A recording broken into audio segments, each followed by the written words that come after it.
Hello friends, welcome to our YouTube channel that is IP trend. और आज की class में हम कंटिन्यू करने जा रहे हैं रिलेशनल मॉडल टर्मिनोलॉजीज़। जैसा कि आप सब जानते ही हैं कि हम क्लास 12th का कंप्यूटर साइंस और इंफॉर्मेटिक्स प्रैक्टिसेस का सिलेबस जो है वो कवर कर रहे हैं, जो हमारा टर्म 2 में आने वाला है सीबीएसई बोर्ड में। और मेनली जो है उसमें कंप्यूटर नेटवर्क्स और डाटाबेस मैनेजमेंट सिस्टम इंक्लूडेड है। कंप्यूटर साइंस में डाटाबेस मैनेजमेंट सिस्टम जो है वो 20 मार्क्स का आने वाला है। और क्योंकि कंप्यूटर साइंस के स्टूडेंट्स ने डीबीएमएस जो है डाटाबेस मैनेजमेंट सिस्टम वो 11th क्लास में भी स्टडी नहीं किया है, तो उनके लिए ये टॉपिक थोड़ा सा डिफ़िकल्ट भी है और इसका जो है काफ़ी लार्ज पोर्शन जो है वो उन्हें कवर करना है। इंफॉर्मेटिक प्रैक्टिसेस के जो स्टूडेंट हैं उन्होंने 11th क्लास में इसे स्टडी किया है, तो उनके लिए सारी टर्म्स जो हैं वो इजी रहेंगी। और उनका सिलेबस का जो पार्ट है वो भी काफ़ी कम है, क्योंकि आधा पार्ट वो ऑलरेडी 11th क्लास में स्टडी कर चुके हैं, सिर्फ आधा ही उन्हें 12th में स्टडी करना है। बट कंप्यूटर साइंस के स्टूडेंट्स को पूरा का पूरा पार्ट वो अभी 12th क्लास में ही कवर करना है। यहाँ पे जो है हमने अभी चैप्टर 11 से हमारा डाटाबेस मैनेजमेंट सिस्टम स्टार्ट हो रहा है।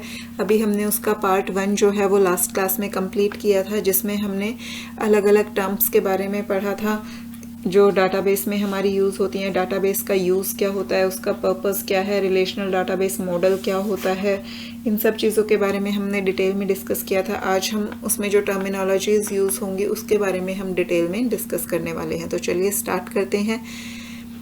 Relational model terminologies.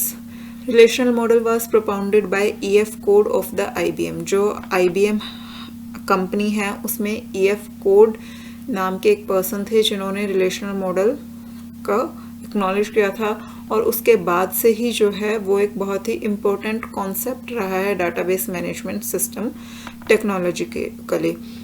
Let us explore this model in detail. Different terms used in relational model are being discussed here. तो वन बाय वन हम उन टर्म्स के बारे में डिस्कस करेंगे। यहाँ पे जो सबसे इम्पोर्टेंट हमारे टॉपिक्स आएंगे वो आएंगे कीज से रिलेटेड, डेट इज़ प्राइमरी की, फॉरेन की, अल्टरनेट की, कैंडिडेट की एंड रेफरेंशियल इंटीग्रिटी। ये हमारा सबसे मेन पार्ट होगा। बट उसे करने से पहले हम रिलेशन क्या होता है, एट्रीब्यूट क्या होते हैं, टपल्स क्या होती हैं, हमारी कार्डिनलिटी क्या होती है, डिग्री क्या होती है, इन सब के बारे में पढ़ेंगे। फिर हम व्यूज़, टेबल के जो व्यूज़ होते हैं वो क्या होते हैं, और उसके बाद हम कीज़ के बारे में पढ़ेंगे, ताकि आपको जो है चीज़ें समझने में ईजी हो। सबसे पहले देखते हैं रिलेशन। लास्ट क्लास में आपको ये समझ आ ही गया होगा कि जो हमारी टेबल होती है उसे हम क्या कहते हैं, रिलेशन कहते हैं। In general a relation is a table that is data arranged in row and column. जब रोज़ और कॉलम्स की फॉर्म में हमारा डाटा अरेंज होता है तो उसे हम एक टेबल बोलते हैं, और उसी टेबल का जो अलग से टर्म हम डीबीएमएस में यूज़ करते हैं वो है हमारी relation. A relation has the following property. एक रिलेशन या एक टेबल की जो है वो क्या क्या प्रॉपर्टीज़ होती हैं वो देखते हैं। In any given column of a table all items are of the same kind, where as items in different columns may not be of the same kind. यहाँ पे एक टेबल के अंदर जो हमारे कॉलम्स होते हैं तो उसमें एक कॉलम के अंदर जितनी भी वैल्यूज़ हैं वो सभी की सभी वैल्यूज़ जो हैं वो सेम टाइप की होती हैं, बट अलग अलग कॉलम में जो है वो अलग अलग टाइप की वैल्यूज़ हो सकती हैं। जैसा कि आपने लास्ट क्लास में सेल्समैन्स वाली टेबल देखी थी, तो वहाँ पे सेल्समैन्स नंबर जो है तो सभी सेल्समैन्स नंबर जो हैं वो सेम टाइप के होंगे। सेल्समैन्स नेम जो हैं वो सारे नेम सेम टाइप के होंगे। इस तरीके से एक कॉलम के अंदर एक ही टाइप की वैल्यूज़ जो हैं वो स्टोर होती हैं। For a row, each column must have an atomic value, and also for a row, a column cannot have more than one value. जब एक रो में हम वैल्यूज़ एंटर करते हैं तो उस रो के अंदर हर कॉलम में हम सिर्फ और सिर्फ एक ही वैल्यू एंटर कर सकते हैं। किसी भी रो के अंदर हम किसी भी कॉलम में एक से ज़्यादा वैल्यू एंटर नहीं कर सकते।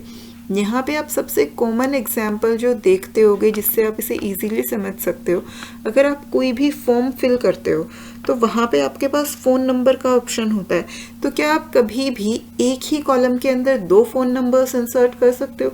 ऐसा कभी नहीं होता। हमेशा आपके पास नीचे ऑप्शन होता है अल्टरनेट फ़ोन नंबर का, तो आपको अगर कोई अल्टरनेट फ़ोन नंबर देना है तो वो आप हमेशा नेक्स्ट कॉलम में इंसर्ट करते हो। सेम फ़ोन नंबर वाले कॉलम में आप कभी भी एक से ज़्यादा फ़ोन नंबर इंसर्ट नहीं कर सकते। सिमिलरली एड्रेस का जो कॉलम आपके पास होता है, तो एक कॉलम में आप अपना एक ही एड्रेस प्रोवाइड करते हैं। अगर उससे एक्स्ट्रा आपको एड्रेस देना है तो वो आपका जो कॉरस्पॉन्डिंग एड्रेस या अल्टरनेट एड्रेस का ऑप्शन होता है वो आप उसमें फिल करते हैं। All rows of a relation are distinct. एक टेबल के अंदर जितनी भी रोज होती हैं वो सभी रोज जो है वो डिस्टिंक्ट होती हैं, कभी भी सेम रो जो है वो दोबारा से रिपीट नहीं होती। और इसी के लिए हमें प्राइमरी की ज़रूरत पड़ती है कि रो में जो टेबल में जो है कोई ना कोई कॉलम ऐसा होना चाहिए जिसकी हर रो में यूनिक वैल्यू हो, ताकि जितनी भी रोज हैं वो यूनिक रहें, डिस्टिंक्ट रहें, कोई भी रो जो है वो डुप्लीकेट ना हो पाए। That is, a relation does not contain two rows which are identical in every column। यानी कि एक टेबल के अंदर कभी भी ऐसी दो रोज नहीं होंगी जिनकी सारी वैल्यूज जो हैं वो सेम हो। That is, each row of the relation can be uniquely identified by its contents। यानी कि हर रो जो है उसे हम यूनिकली आइडेंटिफाई कर सकते हैं। There is no order maintained for rows inside a relation. एक टेबल के अंदर रोज का जो है वो कोई ऑर्डर मेंटेन नहीं होता है, रोज को आप किसी भी ऑर्डर में रिट्रीव कर सकते हो। We can not retrieve anything by saying that from row number 5 column name is to be accessed. आप कभी भी किसी भी रो से इस तरीके से डाटा रिट्रीव नहीं कर सकते कि आप ये बोल दो कि आपको रो नंबर 5 में जो नेम गिवन है वो आपको एक्सेस करना है, क्योंकि रो नंबर 5 कोई डेफिनेशन नहीं है। 5th नंबर पे कोई भी रो हो सकती है, क्योंकि टेबल्स के अंदर ऐसा कोई ऑर्डर मेंटेन नहीं होता कि जिस ऑर्डर में आपने इंसर्ट की हैं उस ऑर्डर में रहें, या कोई किसी बेसिस पे इंक्रीजिंग या डिक्रीजिंग ऑर्डर है, वहाँ पे रैंडमली सारी रोज स्टोर्ड होती हैं। तो किसी को नहीं पता कि 5th रो नंबर पे जो है वो किसकी डिटेल्स स्टोर्ड है, तो वहाँ से आप नेम एक्सेस करके आपको कुछ भी यूज़फुल ऑब्टेन्ड नहीं होगा। तो इसलिए सिंपली ये कह देने से कि आपको फर्स्ट रो से कुछ डाटा रिट्रीव करना है या 10th रो से कुछ डाटा रिट्रीव करना है, उससे आप डाटा को रिट्रीव नहीं कर सकते। The columns of a relation are assigned distinct name and the ordering of these column is immaterial। जो कॉलम्स होते हैं उनकी जो ऑर्डर है वो भी कोई मैटर नहीं करता है, कॉलम्स किसी भी ऑर्डर में दिए जा सकते हैं। जब हम डाटा को रिट्रीव करते हैं तो हमें किस ऑर्डर में कॉलम्स को लिखना है, पहले हमें जैसे मान लीजिए हमने एक एम्प्लॉय की डिटेल स्टोर की है, उसमें हमने एम्प्लॉय नंबर, नेम, उसकी सैलरी और उसका डिपार्टमेंट दिया है। तो अगर हम चाहते हैं हमें पहले एम्प्लॉय नंबर, फिर एम्प्लॉय का नाम, फिर उसका डिपार्टमेंट और सैलरी शो हो, तो हम वो सीक्वेंस खुद से प्रोवाइड करते हैं कि हमें इस सीक्वेंस में डाटा चाहिए। टेबल में जो है डाटाबेस के अंदर वो किसी भी ऑर्डर में कॉलम स्टोर हो सकते हैं, उससे कोई फर्क नहीं पड़ता है। और एक टेबल के अंदर जितने कॉलम होते हैं हर कॉलम का अपना एक डिस्टिंक्ट नेम होता है, कभी भी दो कॉलम्स का सेम नेम जो है वो नहीं हो सकता। अब इसके बाद नेक्स्ट जो टर्म आती है वो है डोमेन।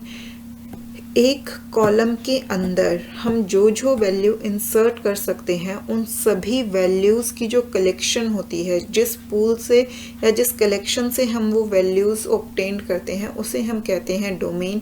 ये वैल्यूज़ जो हैं वो अपने आप में एटॉमिक वैल्यूज़ होती हैं, इंडिविजुअल वैल्यूज़ होती हैं। A domain is a pool of values from which the actual values appear in a given column are drawn। तो डोमेन जो है वो पूल ऑफ वैल्यूज़ होता है जहाँ से हम किसी भी कॉलम की वैल्यूज़ रिट्रीव करते हैं। हर कॉलम की अपनी एक खुद की डोमेन होती है। For example the values appearing in supplier number. Last class में हमने पढ़ा था जहाँ पे हमारे पास 3 टेबल्स थी, सप्लायर, शिपमेंट और आइटम्स। तो सप्लायर नंबर कॉलम में जो वैल्यूज़ अपीयर हो रही हैं इन बोथ द टेबल्स, वो चाहे सप्लायर टेबल हो या फिर शिपमेंट टेबल हो, दोनों ही टेबल्स में सप्लायर नंबर के लिए जो वैल्यूज़ ड्रॉन हो रही हैं वो वैल्यूज़ सारी की सारी जो है वो सेम डोमेन से ड्रॉन होंगी। और A domain is said to be atomic if elements of the domain are considered to be individual units। अगर उस डोमेन में जो एलिमेंट्स हैं वो इंडिविजुअल यूनिट्स हैं तो हम उस डोमेन को भी क्या कहते हैं, एटॉमिक डोमेन कहते हैं। For example the set of integers in an atomic domain. For example, the set of integers is an atomic domain, but set of all sets of integer is an non-atomic domain. अब यहाँ पे आपको ये example जो है वो समझाया गया है, वही जो लास्ट क्लास में आपने टेबल्स पढ़ी थी. एक आपके पास सप्लायर टेबल थी, शिपमेंट टेबल थी. तो दोनों ही टेबल्स में आपका सप्लायर नंबर यूज़ हो रहा था, सप्लायर टेबल में भी और शिपमेंट टेबल में भी. तो दोनों ही टेबल्स में सप्लायर नंबर की जो वैल्यू है वो एक सेम डोमेन से आ रही है. तो एक रिलेशनल डाटाबेस मॉडल के अंदर एक कॉलम की एक ही डोमेन होती है और वो कॉलम जितनी भी टेबल्स में एग्जिस्ट कर रहा होता है उसकी वो वैल्यूज़ जो हैं उस सेम कॉमन डोमेन से आती हैं. In the sample database, observe that relations supplier and shipment have a common domain, that is supplier number domain, and so do item and shipment for item number domain. Item table में भी आपके पास item number है, shipment table में भी आपके पास item number है. तो ये दोनों ही टेबल्स के कॉलम जो हैं वो आइटम नंबर डोमेन से रिट्रीव होंगे. See that in the table shipment, the supplier S1 is supplying 10 units of item I2, and from the table supplier, it can be said that at a Delhi-based supplier, Britannia is supplying 10 units of item I2. That is how the association between rows can be represented. तो यहाँ पे आपको ये जो given है ये आप इस डायग्राम की हेल्प से समझिए. जो आपको टेबल शोन है, शिपमेंट टेबल की जो फर्स्ट रो है उससे आपको क्या पता चल रहा है कि जो सप्लायर S1 है वो I2 आइटम की कितनी क्वांटिटी सप्लाई कर रहा है, 10 क्वांटिटी. वही यहाँ पे आपको बोला है S1 is supplying 10 units of item I2. ये डिटेल आपको कहाँ से मिल रही है, शिपमेंट टेबल से. That supplier S1 is supplying 10 quantities of item I2. But यही सेम चीज़ आप इस तरीके से भी बोल सकते हो कि दिल्ली बेस्ड जो आपका ब्रिटानिया सप्लायर है वो आइटम I2 की 10 क्वांटिटीज सप्लाई कर रहा है. यहाँ पे आपको यही गिवन है. And from table supplier it can be said that Delhi based supplier Britannia is supplying 10 units of item I2.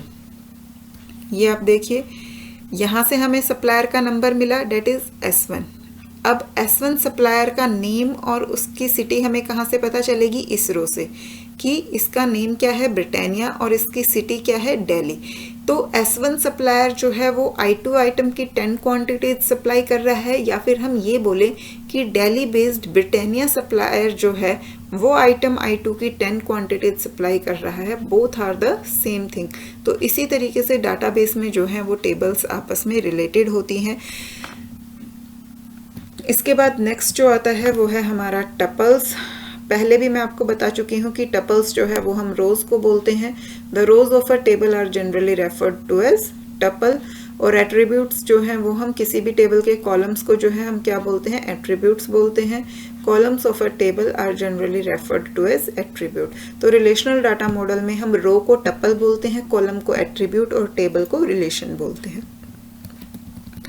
अब एक टेबल के अंदर जितने एट्रीब्यूट्स होते हैं, यानी कि एक टेबल के अंदर जितने कॉलम्स होते हैं वो उसकी होती है डिग्री, और एक टेबल के अंदर जितनी रोज होती हैं वो होती है उसकी कार्डिनलिटी. तो सबसे पहले यहाँ पे देखते हैं डिग्री.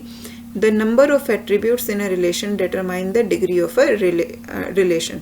एक रिलेशन के अंदर जितने एट्रीब्यूट्स हैं, एक टेबल के अंदर जितने कॉलम्स हैं, उससे उसकी डिग्री जो है वो डिसाइड होती है. A relation having 3 attribute is said to be a relation of degree 3. अगर किसी टेबल में 3 कॉलम है तो उसकी डिग्री क्या हो जाएगी, 3 हो जाएगी. Similarly, a relation having n attribute is said to be a relation of degree n. अगर n attributes हैं तो उसकी डिग्री n हो जाएगी. Relation of degree 1 is said to be unary, 2 is said to be binary, relation of degree 3 is said to be ternary, and relation of degree n is said to be n-ary. इस तरीके से जो है हम degree को define करते हैं. Now next one is our cardinality. What is cardinality? तो एक टेबल के अंदर जितनी रोज जितनी टपल्स होती हैं, that is the number of tuples in a relation is called the cardinality of the relation. किसी भी रिलेशन की कार्डिनलिटी उसकी नंबर ऑफ टपल्स से डिसाइड होती है. Cardinality of a shipment relation is 9 and supplier is 5। यहाँ पे आपको दोनों टेबल्स गिवन है, आप इससे देख सकते हैं।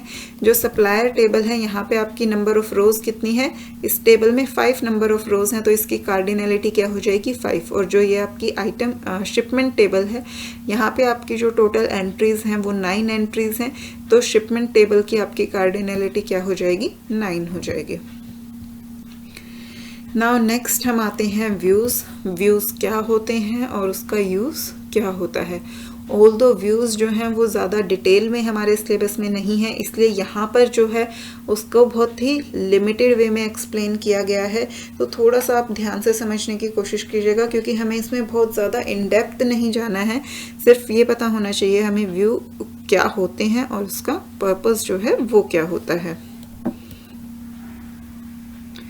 A view is a kind of table whose contents are taken from other tables depending upon a condition।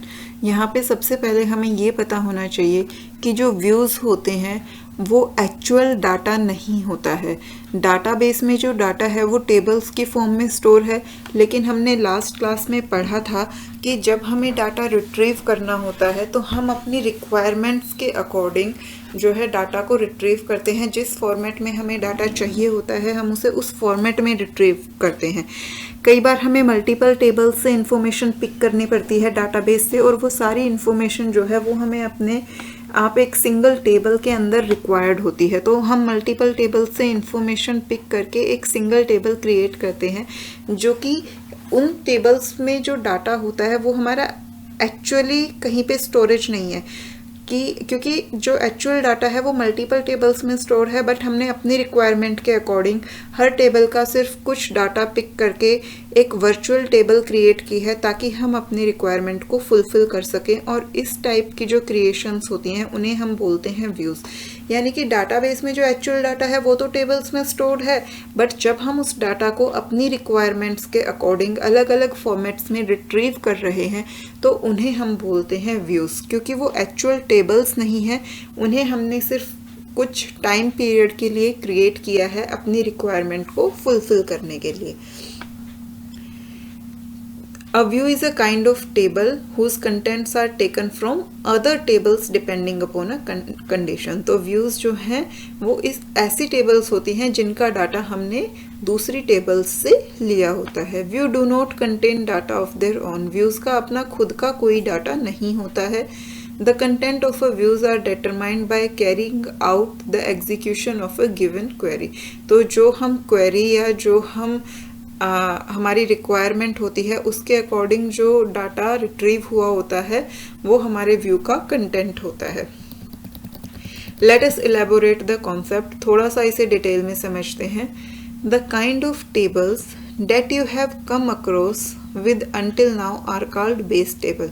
अभी तक हमने जितनी टेबल्स के बारे में पढ़ा है उन सबको हम बेस टेबल कहते हैं, क्योंकि उनकी एक्चुअल क्रिएशन होती है डाटाबेस के अंदर और उनमें डाटा जो है वो स्टोर किया जाता है। These are the tables that actually contains data. और ये ऐसी टेबल हैं जिनमें एक्चुअल में डाटा स्टोर होता है। There is another kind of tables the views. But in tables के अलावा भी हमारे पास एक टाइप की टेबल्स होती हैं जिन्हें हम क्या कहते हैं, व्यूज़ कहते हैं। Views are the tables whose content are derived from the base table every time they are referred to। तो व्यूज़ जो हैं वो ऐसी टेबल्स होती हैं जिनकी हमें जब भी ज़रूरत पड़े तभी हम उनमें बेस टेबल्स से डाटा को डराइव करते हैं। कि जब भी हमें किसी भी व्यू टेबल की ज़रूरत है तो हम उसी टाइम पे बेस टेबल्स में से डाटा को रिट्रीव करके अपने व्यूज़ में स्टोर कर लेते हैं। There is no stored file created for storing the content of a view। जो व्यू होते हैं उनके लिए DBMS में यानी कि डाटाबेस मैनेजमेंट के अंदर कोई भी फाइल क्रिएट नहीं की जाती है, क्योंकि वो सिर्फ एक टेम्परेरी क्रिएशन होती है जो कि हमारी मेन मेमोरी में जहाँ पे हम वर्क कर रहे हैं वहीं पे टाइम बीइंग के लिए वो रिप्रेजेंट होती है। Rather only the definition of a view is stored। But जो व्यू की डेफिनेशन है वो जो है हमारी स्टोर रहती है, ताकि जब भी हम क्वेरी को एग्जीक्यूट करें तभी हम बेस टेबल से इजीली डाटा रिट्रीव कर सकें। Every time a view is referred to, its contents are derived from its underlying base tables using its stored definition. अब व्यू की जो डेफिनेशन है वो डाटाबेस में स्टोर्ड रहती है, तो जब भी हम उस व्यू को एग्जीक्यूट करते हैं तो उस व्यू की डेफिनेशन में जिन जिन बेस टेबल्स को हमने मेंशन किया है उन बेस टेबल्स से जो है डाटा उस व्यू के अंदर डराइव हो जाता है। Thus a view is also referred as a virtual table, और इसीलिए हम व्यू को वर्चुअल टेबल भी कहते हैं क्योंकि वो एक्चुअली कोई टेबल नहीं है जो डाटाबेस में एग्जिस्ट करती हो, उसे सेम टाइम पे जब उसकी रिक्वायरमेंट है उसे डराइव किया जाता है। Figure 11.4 explain the concept of a view. Views are like windows through which you view desired information that is actually stored in a base table. तो views जो हैं वो ऐसी windows हैं जो हमें desired information provide करती हैं। कहाँ से provide करती हैं? जो कि base tables में stored है। अब यहाँ पर आप देखिए, हमारे पास item table थी, हमारे पास शिपमेंट टेबल थी, हमारे पास सप्लायर टेबल थी। तो हमें यहाँ पे आइटम टेबल का डाटा जो है वो रिट्रीव करना है, लेकिन आइटम टेबल की हमें सिर्फ और सिर्फ वही आइटम्स चाहिए जिनका प्राइस 12 से ज़्यादा है। अब ये क्वेरी, क्योंकि ये एसक्यूएल की क्वेरी है, आपको नहीं समझ आएगी, बट आप देखकर इतना समझ पा रहे होंगे कि यहाँ पे कंडीशन गिवन है, select star from items, item table से सिलेक्ट करना है वेयर प्राइस ग्रेटर देन 12, जहाँ पर प्राइस जो है वो 12 से ज़्यादा हो। अब एक बार मैं आपको आइटम टेबल जो है वो शो कर देती हूँ, क्योंकि सप्लायर और शिपमेंट टेबल आपने देखी है, बट आइटम टेबल जो है वो नेक्स्ट जो लास्ट क्लास थी हमारी वहाँ आपने देखी थी, तो एक बार आप दोबारा से चेक कर लीजिए। ये देखिए यहाँ पर ये जो टेबल है आपकी, ये है आइटम टेबल। यहाँ पे आपके पास ये 9 आइटम्स हैं और ये आप देखिए यहाँ पे इनके प्राइसेस गिवन है 15, 5, 9, 14, 6, 10, 16, 8 एंड 15। तो वहाँ पे कंडीशन क्या है, हमें सिर्फ वो आइटम्स रिप्रेजेंट करनी है जिनका प्राइस जो है 12 से ज़्यादा हो। तो कौन कौन सी आइटम्स हैं ऐसी, आपकी ये फर्स्ट आइटम है, फोर्थ आइटम का प्राइस 12 से ज़्यादा है, सेवन्थ आइटम का प्राइस जो है वो 12 से ज़्यादा है, और 19th जो आइटम है नाइन्थ जो आइटम है उसका प्राइस जो है वो 12 से ज़्यादा है। तो अब हम देखते हैं,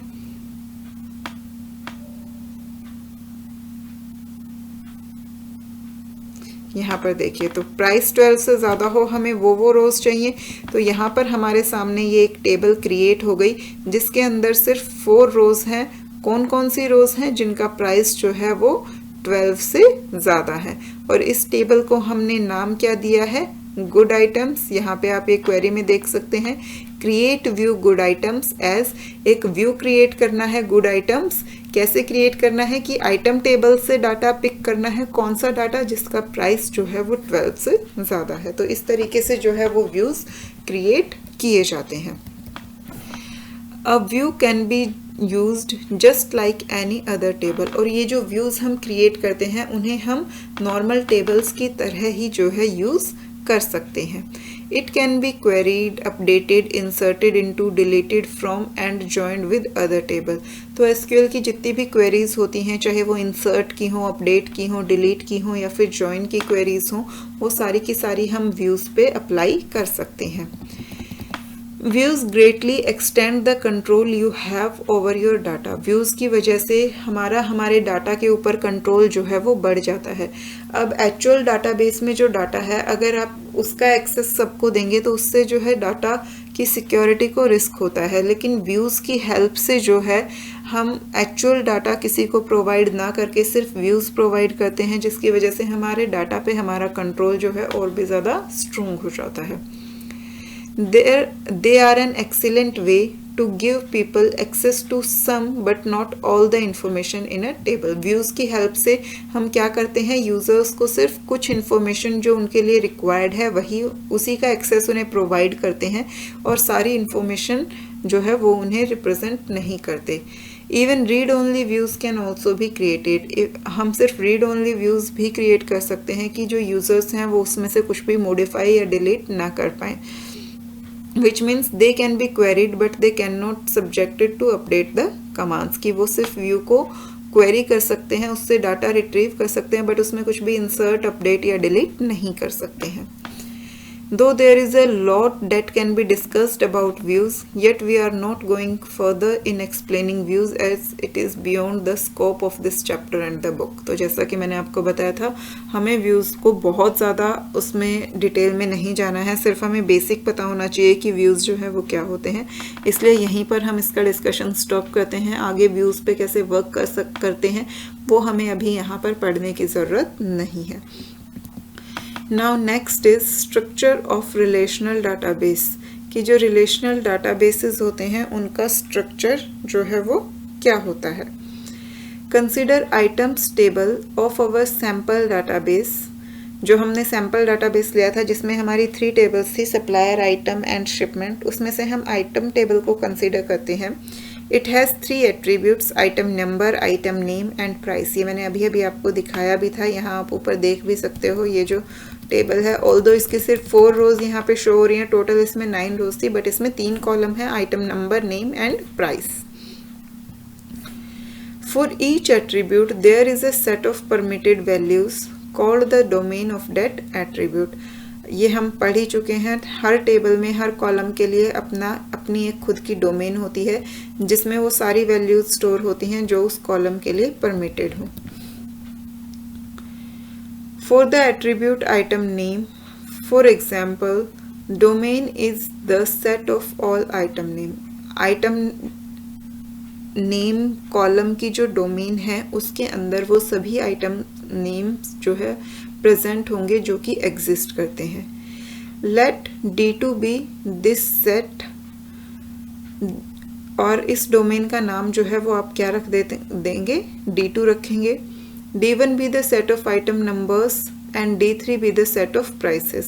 तो यहाँ पे ये 3 डोमेन हो गई. D1 जो है वो set of item numbers जो कि item number का डोमेन है. D2 is the set of item names जो कि item names की डोमेन है. and D3 be the set of prices जो कि prices के लिए डोमेन की तरह एक्ट करेगी. Now any row of items must be a 3 type, यानी कि जो हमारी आइटम रो है उसके अंदर हमारी 3 वैल्यूज़ होंगी. 3 कॉलम्स हैं तो 3 वैल्यूज़ होंगी और हर वैल्यू जो है वो अलग अलग डोमेन से बिलोंग करेगी. मान लीजिए आइटम जो रो है उसमें हमारे पास एक रो है जिसमें 3 वैल्यूज़ हैं, x1, x2, x3. तो जो x1 है वो आइटम नंबर होगा, x2 जो है वो आइटम नेम होगा और x3 जो है वो प्राइस होगा. और क्योंकि x1 जो है आइटम नंबर है तो वो D1 डोमेन से बिलोंग करेगा, x2 जो है आइटम नेम है तो वो D2 डोमेन से बिलोंग करेगा और x3 जो है प्राइस है तो इसलिए वो डोमेन D3 से बिलोंग करेगा. In general, the table item will contain only a subset of the set of all possible rows. जितनी भी पॉसिबल रोज हो सकती हैं आइटम टेबल के अंदर सिर्फ और सिर्फ उसी का सेट या सबसेट जो है वो अवेलेबल होगा. सेट और सबसेट्स क्या होते हैं वो आप मैथ्स में 11th क्लास में पढ़ चुके हो. Therefore, items is a subset of D1 cross D2 cross D3. तो D1, D2 और D3 को मिला के जो सेट बनेगा ओवरऑल हमारी जो आइटम टेबल है वो उसी में से नंबर ऑफ रोज का सेट होगी. नाउ नेक्स्ट हम आ जाते हैं कीज पे, जो कि हमारा सबसे इम्पोर्टेंट टॉपिक है. प्राइमरी की, फॉरेन की, अल्टरनेट की, कैंडिडेट की and referential integrity. It is important to be able to specify how rows in a relation are distinguished conceptually. Rows are distinct from one another, but from a database perspective, the difference among them must be expressed in terms of attribute. भी table में हमारे पास जितनी भी rows हैं वो सभी जो हैं वो यूनिकली आइडेंटिफाइड होती हैं और ये किसकी हेल्प से होता है, कॉलम की हेल्प से होता है. तो डाटाबेस में जो है हमारे पास कुछ ना कुछ ऐसी टर्म होनी चाहिए जिसकी हेल्प से हम ये एक्सप्रेस कर पाएँ कि सभी जो रोज हैं उन्हें हम यूनिकली आइडेंटिफाई कर सकते हैं और यहीं पे जो है वो कीज़ का रोल प्ले होता है. सबसे पहले हम जो की डिस्कस करेंगे वो है हमारी प्राइमरी की और शायद हमारी सबसे इम्पोर्टेंट की भी होती है. Within a given relation, a set of one or more attribute having values that are unique within a relation and thus are able to uniquely identify that tuple is said to be the primary key of the relation. तो किसी भी relation में एक या एक से ज़्यादा columns का सेट ऐसा अवेलेबल होता है जिसकी वैल्यू हर रो के अंदर यूनिक होती है, जिसकी हेल्प से हम हर टपल को, हर रो को यूनिकली आइडेंटिफाई कर सकते हैं और उसे हम क्या कहते हैं, प्राइमरी की कहते हैं। तो इसे आप सिंपल टर्म्स में समझें तो हर टेबल के अंदर कोई ना कोई कॉलम ऐसा ज़रूर होगा जिसकी हेल्प से आप टेबल में हर रो को यूनिकली आइडेंटिफाई कर पाओगे, यानी कि कोई ना कोई कॉलम ऐसा होगा जिसकी वैल्यू किसी भी रो में रिपीट नहीं होगी। और इन केस अगर आपके पास कोई सिंगल कॉलम ऐसा नहीं है जिसकी वैल्यू हर रो में जो है यूनिक हो, जिसकी वैल्यू किसी भी रो में रिपीट ना हो रही हो, तो दो या दो से ज़्यादा कॉलम्स के सेट को मिलाकर आपको ऐसा कॉलम मिले, ऐसी वैल्यूज़ मिलेंगी जो किसी भी रो में जो है वो रिपीट नहीं हो रही होंगी। Every relation does have a primary की, हर टेबल में प्राइमरी की जो है वो होती ही होती है। In our sample database supplier number is the primary key. जो हमारा सैम्पल डाटाबेस था उसमें जो हमारी सप्लायर टेबल थी उसकी प्राइमरी की क्या था, supplier number, as it contains unique value for each tuple in a relation, क्योंकि सप्लायर टेबल में जितनी भी रोज हैं सप्लायर नंबर की वैल्यू हर टेबल में यूनिक थी। Similarly item number is the primary key of the items, और जो हमारी आइटम टेबल थी उसकी प्राइमरी की क्या थी, item number, and the combination of supplier number and item number is the primary key for the shipment relation। तो यहाँ पे शिपमेंट टेबल की हेल्प से आप ये समझ सकते हो, जो नेक्स्ट पॉइंट है आपका प्राइमरी की का, कि शिपमेंट टेबल के अंदर हमारे पास तीन कॉलम थे, सप्लायर नंबर, आइटम नंबर और क्वांटिटी, बट तीनों कॉलम में से कोई भी कॉलम ऐसा नहीं है जिसकी हर रो में यूनिक वैल्यू हो, बट सप्लायर नंबर और आइटम नंबर इन दोनों कॉलम्स को मिला के जो वैल्यूज़ हमें मिलती हैं वो हर रो में यूनिक है। तो यहाँ पे जो हमारी प्राइमरी की है वो कोई सिंगल कॉलम नहीं है, बट सप्लायर नंबर और आइटम नंबर दोनों का कॉम्बिनेशन जो बन रहा है उसे मिला के हमारी प्राइमरी की बनती है। अभी जैसे जैसे हम आगे टेबल्स करेंगे, एसक्यूएल पढ़ेंगे, वहाँ पे आपको ये कॉन्सेप्ट जो है और भी डिटेल में क्लियर होता जाएगा। आपको यहाँ पे अगर कोई पॉइंट नहीं समझ में आ रहा है तो आपको टेंशन लेने की ज़रूरत नहीं है कि आपको तो कुछ भी समझ नहीं आ रहा, आपके तो सर के ऊपर से जा रहा है। अभी सारा थ्योरेटिकल पार्ट है, जब धीरे धीरे आप प्रैक्टिकल साथ में करोगे, जब एसक्यूएल वाला पार्ट आएगा जहाँ पे आप क्वेरीज करोगे, टेबल पे डाटा रिट्रीव करोगे, तो वहाँ पे आपको चीज़ें जो हैं वो बिल्कुल क्लियर हो जाएंगी।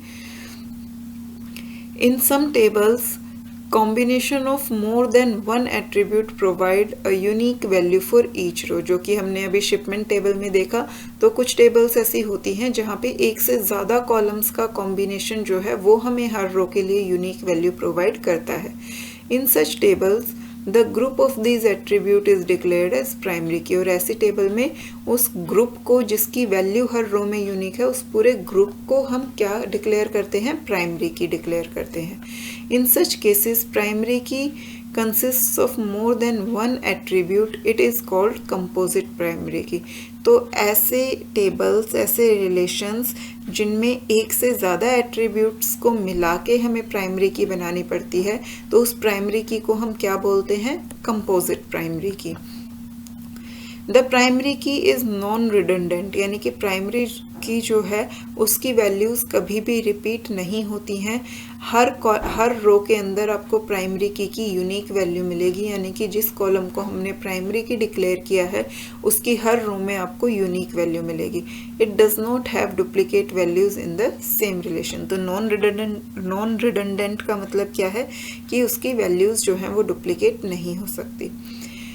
जो नॉन प्राइमरी की एट्रीब्यूट्स हैं, यानी कि अब जिस कॉलम को हमने प्राइमरी की बना दिया उसके अलावा जो कॉलम्स बचे, यानी कि उसके अलावा जो एट्रीब्यूट्स, जो फील्ड्स बची, उन सबको हम क्या बोलते हैं, नॉन प्राइमरी की एट्रीब्यूट्स बोलते हैं, और उन्हें हम सिंपली नॉन की एट्रीब्यूट्स भी बोल सकते हैं। ये था सारा प्राइमरी की के बारे में। अब इसके बाद हम देखते हैं कैंडिडेट की। कैंडिडेट की क्या होती है? अब कई बार ऐसा होता है हमारे पास कि हमारे पास टेबल में एक से ज़्यादा कॉलम्स ऐसे होते हैं जिनकी हर रो में यूनिक वैल्यू हो। जैसे कि अगर हम पीपल्स की डिटेल स्टोर कर रहे हैं, हमने उनका आधार नंबर, उनका पैन कार्ड नंबर, उनका नेम, एड्रेस और फ़ोन नंबर स्टोर किया है। अब यहाँ पे आधार कार्ड नंबर का जो कॉलम है उसकी भी हर रो में यूनिक वैल्यू होगी और पैन कार्ड नंबर का जो कॉलम है उसकी भी हर रो में यूनिक वैल्यू होगी। तो इन दोनों में से आप किसी को भी प्राइमरी की बना सकते हो, यानी कि यहाँ पे आपके पास एक से ज़्यादा कॉलम ऐसे हैं जिसे आप प्राइमरी की डिक्लेयर कर सकते हो। तो जब आपके पास एक से ज़्यादा कॉलम्स ऐसे होते हैं जिनकी हर रो में यूनिक वैल्यू होती है, तो उन सभी कॉलम्स में से हम सिर्फ और सिर्फ एक को प्राइमरी की डिक्लेयर करते हैं। तो ये हमारी चॉइस है कि हम उसमें से किसे प्राइमरी की डिक्लेयर करते हैं। बट वो जितने भी कॉलम्स हैं जो हर रो को यूनिकली आइडेंटिफाई कर रहे हैं, वो सब के सब किसकी तरह एक्ट कर रहे हैं? कैंडिडेट की तरह एक्ट कर रहे हैं कि वो सब जो है प्राइमरी की बनने के लिए एलिजिबल हैं। वो सभी के सभी जो हैं वो प्राइमरी की के लिए कैंडिडेट्स हमारे पास अवेलेबल हैं। इसीलिए हम उन सभी कॉलम्स को क्या बोलते हैं? कैंडिडेट की बोलते हैं। और उन कैंडिडेट्स कीज़ में से हम एक को जो है वो प्राइमरी की डिक्लेयर कर देते हैं और जो बाकी के कॉलम्स होते हैं वो सब क्या बन जाते हैं? हमारी अल्टरनेट कीज़ बन जाते हैं। Occasionally, we may encounter a relation in which there is more than one attribute possessing the unique identification property. कई बार हमारे पास टेबल्स में एक से ज़्यादा एट्रीब्यूट ऐसे होते हैं जिनके पास यूनिक आइडेंटिफिकेशन प्रॉपर्टी होती है, यानी कि जिनकी हर रो में यूनिक वैल्यू होती है। In our sample database, there are two candidate keys, supplier number and supplier name in the supplier relation. जो सप्लायर टेबल है, जो सप्लायर रिलेशन है, उसमें हमारे पास सप्लायर नंबर और सप्लायर नेम दो ऐसे कॉलम्स हैं जिनकी हर रो में यूनिक वैल्यू है। ये मैं आपको चेक भी करवा देती हूँ यहाँ पे जहाँ भी हमें सप्लायर टेबल मिलेगी। ये देखिए यहाँ पे हमें ये सप्लायर टेबल है, इसमें supplier number S1, S2, S3, S4, S5 हर रो में यूनिक है। Supplier name Britannia, New Bakers, Mother Dairy, cookies and Haldiram, supplier name भी जो है वो हर रो में यूनिक है। तो यहाँ पे इस सप्लायर टेबल के अंदर सप्लायर नंबर और सप्लायर नेम ये दोनों ही जो है हर रो को यूनिकली आइडेंटिफाई कर रहे हैं। तो इन दोनों में से आप किसी को भी प्राइमरी की बना सकते हो। तो जहाँ पे एक से ज़्यादा ऑप्शंस अवेलेबल होते हैं प्राइमरी की के लिए, तो उन सभी ऑप्शंस को, उन सभी एट्रीब्यूट्स को हम क्या बोलते हैं? कैंडिडेट की। तो जो हमारी सप्लायर टेबल है उसमें हमारे पास दो कैंडिडेट की हैं, that is supplier number and supplier name. Both of these attributes contain unique values for each tuple. Similarly, in items table, item number and item names are the candidate की। जो item table है उसमें भी हमारे पास दो candidate की हैं, that is item number and item name. In case of two or more candidate key, the database analysts decide one of them as the primary key of the relation. तो जब हमारे पास दो या दो से ज़्यादा कैंडिडेट कीज होती हैं, अगर एक ही कैंडिडेट है यानी कि किसी टेबल में सिर्फ एक ही एट्रीब्यूट के पास यूनिक आइडेंटिफिकेशन प्रॉपर्टी है, तो सिलेक्शन का कोई ऑप्शन ही नहीं है, तो आप उसी कैंडिडेट को जो है प्राइमरी की बना दोगे। लेकिन अगर दो या दो से ज़्यादा कैंडिडेट कीज आपके पास अवेलेबल है, तो उस केस में जो डाटाबेस एनालिस्ट्स होते हैं वो ये डिसाइड करते हैं कि किस कैंडिडेट की को जो है हमें प्राइमरी की डिक्लेयर करना है। Now next one is alternate key. Alternate keys क्या होती हैं? In case of two or more candidate keys, only one of them serve as a primary key. जब हमारे पास दो या दो से ज़्यादा कीज कैंडिडेट कीज होती हैं, तो उनमें से सिर्फ एक ही जो है वो प्राइमरी की तरह एक्ट करती है and rest of them are alternate keys. और जो बाकी की बच जाती हैं उन सबको हम क्या बोलते हैं? अल्टरनेट कीज बोलते हैं। In supplier table, supplier name is the alternate key and in items table, item name is the alternate key. क्योंकि जैसा कि हमने प्राइमरी की में अभी पढ़ा था, जो सप्लायर टेबल थी उसमें सप्लायर नंबर हमारा प्राइमरी की था, तो जो सप्लायर नेम बचा वो क्या बन गया? अल्टरनेट की। सिमिलरली आइटम्स टेबल में आइटम नंबर जो है वो प्राइमरी की बन गया और आइटम नेम्स जो है वो क्या बच गया? अल्टरनेट की। Now next one is the foreign की। फॉरेन की क्या होती है? फॉरेन की हमेशा किसी न किसी प्राइमरी की से रिलेटेड होती है। A foreign key is used to represent the relationship between two tables. जो foreign key है वो हमेशा दो tables के बीच में relationship को represent करने के लिए use की जा सकती है. Foreign key जो है वो हमेशा एक non key attribute होता है किसी भी table का, या फिर वो एक से ज़्यादा एट्रीब्यूट्स का ग्रुप भी हो सकता है, बट वो जितने भी एट्रीब्यूट्स का ग्रुप होगा वो सब के सब क्या होंगे, नॉन की एट्रीब्यूट्स होंगे. whose value is derived from the primary key of another table. But foreign की जो है वो ऐसे एट्रीब्यूट्स होते हैं किसी भी टेबल के जिनकी वैल्यूज़ किसी दूसरी टेबल की प्राइमरी की से डराइव हो रही होती है. तो इसीलिए जो फॉरेन की है वो दो टेबल्स के बीच में रिलेशनशिप इस्टेब्लिश करने के लिए यूज़ हो रही होती है, क्योंकि इसमें हमारा दो टेबल्स का यूज़ हो रहा होता है. जिस टेबल में हम फॉरेन की को यूज़ कर रहे हैं वहाँ पे वो नॉन की एट्रीब्यूट है, बट उसकी वैल्यू जो है वो किसी दूसरी टेबल की प्राइमरी की से डराइव हो रही होती है. और in other words, a non की attribute of a table which is the primary key of some other table is known as a foreign key. या फिर आप ये कह सकते हो सिंपली कि किसी भी टेबल के अंदर अगर कोई ऐसा एट्रीब्यूट है, कोई ऐसा कॉलम है जो किसी और टेबल की प्राइमरी की है, तो उसे हम क्या बोलेंगे, फॉरेन की बोलेंगे. यहाँ ये फॉरेन की जो है वो काफ़ी टफ होता है समझने के लिए, तो इसलिए अगर आपको यहाँ पे वन टाइम में ये चीज़ समझ नहीं आए तो आपको कोई प्रॉब्लम नहीं है, धीरे धीरे आपको ये क्लियर हो जाएगा जब आप आगे एग्जाम्पल्स पढ़ेंगे इसके. तो यहाँ पे आप सिंपली सिर्फ इतना समझ लिए कि अगर आपकी टेबल में कोई ऐसा कॉलम है जो किसी और टेबल की प्राइमरी की है तो वो आपकी टेबल में क्या बन जाएगा, फॉरेन की बन जाएगा. The table in which this non की attribute, for example, the foreign key attribute, that is the foreign key attribute is called a foreign table or detail table. तो वो टेबल जिसके अंदर ये नॉन की एट्रीब्यूट या फिर आप कह सकते हो कि फॉरेन की एट्रीब्यूट एग्जिस्ट करता है उसे हम क्या बोलते हैं, फॉरेन टेबल या फिर detail table. And the table that defines the primary की which the foreign key of detail tables refers to is called the primary table or the master table. तो यानी कि जिस टेबल में आपका फॉरेन की वाला कॉलम है उस टेबल को आप फॉरेन टेबल बोलते हो, और जिस टेबल में आपका प्राइमरी की तरह एक्ट कर रहा है वो कॉलम, उसे हम प्राइमरी टेबल बोलते हैं. नेक्स्ट हम देखते हैं रेफरेंशियल इंटीग्रिटी. रेफरेंशियल इंटीग्रिटी जो है उसे हम फॉरेन की हेल्प से इम्पोज करते हैं. कैसे करते हैं वो हम यहाँ पे देखते हैं. A referential integrity is a system of rules that a DBMS uses to ensure that relationship between records in related tables are valid and that users don't accidentally delete or change the related data. अब जैसा कि मैंने आपको बताया कि referential integrity जो है वो फॉरेन की हेल्प से इस्टेब्लिश होती है. तो रेफरेंशियल इंटीग्रिटी का यूज़ कहाँ पे आता है, जब हमारी दो टेबल्स आपस में रिलेटेड हैं प्राइमरी की फॉरेन की हेल्प से, तो उन टेबल्स के बीच में जो रिलेशनशिप है, जो रिकॉर्ड्स आपस में रिलेटेड हैं, वो सारे जो हैं रिकॉर्ड्स वो हमेशा वैलिड रहें. कोई भी यूज़र जो है एक्सीडेंटली किसी डाटा को चेंज या डिलीट ना कर पाए जो कि दूसरी टेबल से रिलेटेड है, उसके लिए हमें रेफरेंशियल इंटीग्रिटी कंस्ट्रेंट की ज़रूरत पड़ती है. You can set referential integrity when all of the following conditions are met. Referential integrity आप कब सेट करते हैं, जब ये फॉलोइंग सिचुएशंस जो कंडीशंस जो हैं वो फुलफिल हो रही होती हैं. First, the matching field from the primary table is the primary key और हैज़ अ यूनिक इंडेक्स. जो प्राइमरी टेबल है हमारी, उसमें से जो हमारी प्राइमरी की है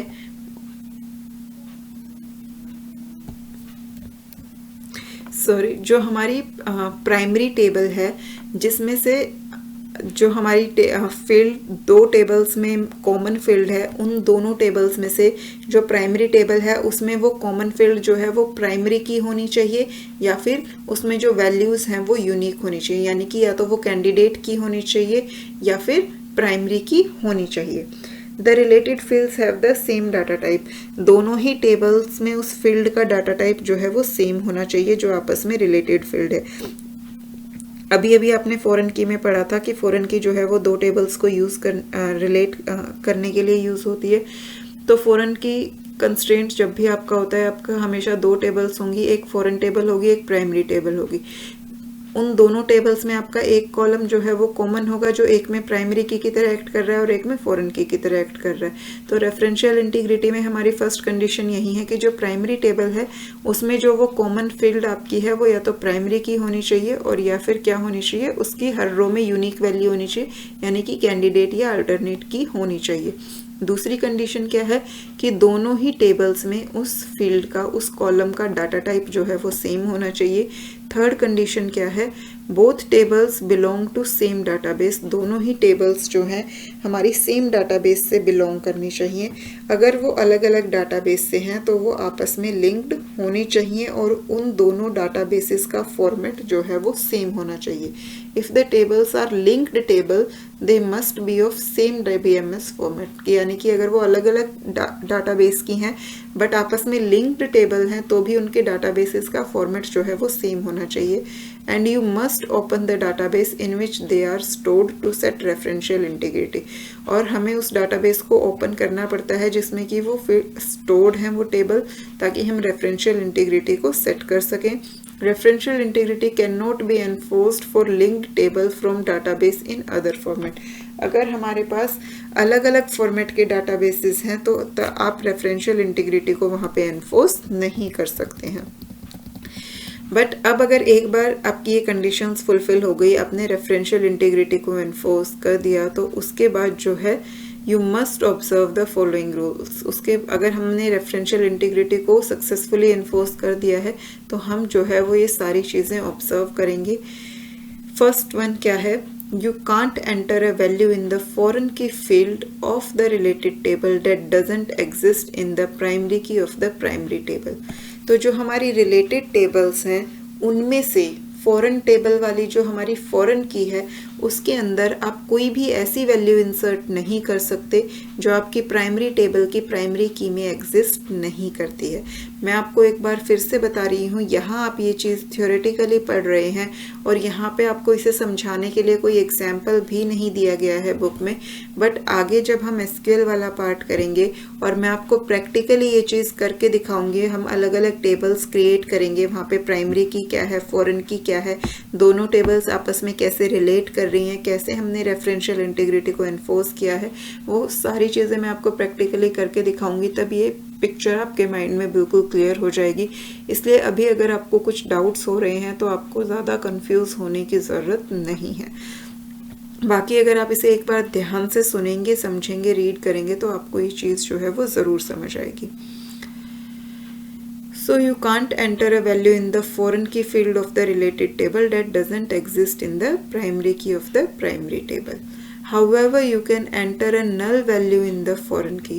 आप फॉरेन की के अंदर कोई ऐसी वैल्यू इंसर्ट नहीं कर सकते जो प्राइमरी टेबल की प्राइमरी की में ना हो, बट आप फॉरेन की के अंदर नल वैल्यू इंसर्ट कर सकते हैं, specifying that the records are unrelated. Null value की हेल्प से हम ये स्पेसिफाई करते हैं कि जो रिकॉर्ड है वो अनरिलेटेड है।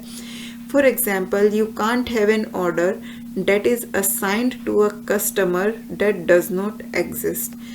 आप कोई ऐसा ऑर्डर नहीं ले सकते जिसे ऐसा कस्टमर एलोकेटेड हो जो कि एग्जिस्ट ही नहीं करता है आपके पास, but you can have an order that is assigned to no one by entering a null value in the customer ID field. But आप ऐसा ऑर्डर ले सकते हो जो अभी तक किसी को भी अलाउ नहीं किया गया है, उसकी कस्टमर आईडी में आप नल फिल कर देंगे तो उसका मतलब है कि वो ऑर्डर अभी तक किसी को भी एलोकेट नहीं किया गया, बट वहाँ पे आप कोई ऐसी कस्टमर आईडी नहीं डाल सकते जो कि कस्टमर टेबल में हो ही ना, ये इनवैलिड होगा आपके लिए। You can't delete a record from a primary table if matching record exists in the related table. अगर आपकी जो फॉरेन टेबल है, आपकी फॉरेन टेबल की फॉरेन की में कोई वैल्यू एग्जिस्ट करती है तो उस वैल्यू को आप प्राइमरी टेबल की प्राइमरी की से डिलीट नहीं कर सकते हैं। For example, you can't delete an employee record from the employee table if there are orders assigned to the employee in the order table. तो अगर आपके पास एम्प्लॉय टेबल में से आपको कोई रो डिलीट करनी है बट उस एम्प्लॉय को कोई ऑर्डर एलोकेटेड है ऑर्डर टेबल में, तो आप उस एम्प्लॉय की डिटेल्स डिलीट नहीं कर सकते हैं। Simply you can't change a primary key value in the primary table if that record has related record. जैसे आप डिलीट नहीं कर सकते वैसे ही आप उसकी वैल्यू को चेंज भी नहीं कर सकते जब तक उससे रिलेटेड रिकॉर्ड आपका फॉरेन टेबल में एग्जिस्ट कर रहा है। So you can't change the employee's ID in employee table if there are orders assigned to that employee in the order table। यानी कि जब तक आपकी फॉरेन टेबल में फॉरेन की में कोई वैल्यू एग्जिस्ट कर रही है तब तक आप उस वैल्यू की प्राइमरी टेबल में ना तो आप उसे चेंज कर सकते हैं और ना ही आप उसे डिलीट कर सकते हैं। तो ये सारे जो है रेफरेंशियल इंटीग्रिटी के फ़ायदे होते हैं जिसकी वजह से आप एक वैलिड रिलेशनशिप को जो है इस्टेब्लिश कर सकते हो। इसी की हेल्प से हमारा डाटाबेस जो है वो सिक्योर बनता है, हमारा डाटा जो है वो कंसिस्टेंट रहता है, इनकंसिस्टेंसी जो है वो हमारे डाटा में क्रिएट नहीं होती है। इसके बाद नेक्स्ट जो आता है वो हमारे MySQL की हिस्ट्री है। ये हम नेक्स्ट क्लास में कंटिन्यू करेंगे। आज के लिए इतना ही। आज का पार्ट जो है वो थोड़ा टफ भी था, उसको समझने के लिए आपको काफ़ी दिमाग लगाने की ज़रूरत पड़ रही होगी। और सबसे बड़ी बात कि अभी ये सिर्फ थ्योरेटिकली चल रहा है, हम प्रैक्टिकल अभी नहीं कर रहे हैं। जब SQL वाला पार्ट स्टार्ट होगा तब हम प्रैक्टिकल साथ साथ करेंगे, तो इसलिए ये थोड़ा सा आपके लिए मे भी डिफ़िकल्ट हो रहा हो। बट आप एक बार इसे ध्यान से पढ़िए, समझिए, आपको चीज़ें जो हैं वो बिल्कुल क्लियर हो जाएंगी। फिर भी अगर कोई डाउट है तो आप मुझे कमेंट में ज़रूर पूछिए। I will try to explain you, ताकि आपके माइंड में पिक्चर जो है वो बिल्कुल क्लियर हो सके। साथ ही साथ मुझे अपना फीडबैक ज़रूर दीजिए कि आपको जो है वो चीज़ें समझ आई हैं या नहीं आई। मिलते हैं नेक्स्ट क्लास में, तब तक के लिए बाय बाय।